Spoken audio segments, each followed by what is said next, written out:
या 4 राशींना अधिक ज्येष्ठ महिन्यामध्ये नशिबाची साथ मिळू शकते. शेवटपर्यंत नक्की बघा. सिंह रास, मनासारख्या घटना घडतील. तरुणांच्या नोकरीच्या मुलाखती यशस्वी होतील.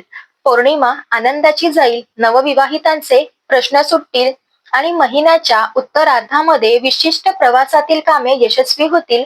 तर काहींना राजकीय लाभ होण्याची देखील शक्यता आहे. कन्या रास, या महिन्याचा पूर्वार्ध अतिशय चांगले लाभ देऊ शकतो. घरातील प्रिय व्यक्तीचा भाग्योदय होऊ शकतो. पौर्णिमा प्रभावी काळामध्ये नोकरीमध्ये प्रमोशन मिळेल. व्यावसायिक येणी वसूल कराल. भावा बहिणींचे प्रश्न सुटतील. तुळ रास, नैराश्य जाईल आणि यश मिळेल. सरकारी माध्यमातून लाभ होतील.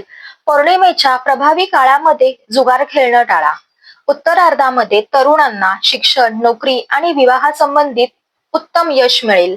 व्यवसाय चांगले चालतील. अमावस्येच्या प्रभावी काळामध्ये स्त्री संबंधी चिंता भेडसावू शकतात.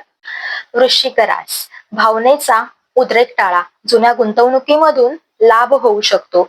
पौर्णिमेच्या प्रभावी काळामध्ये प्रवासादरम्यान काळजी घ्या.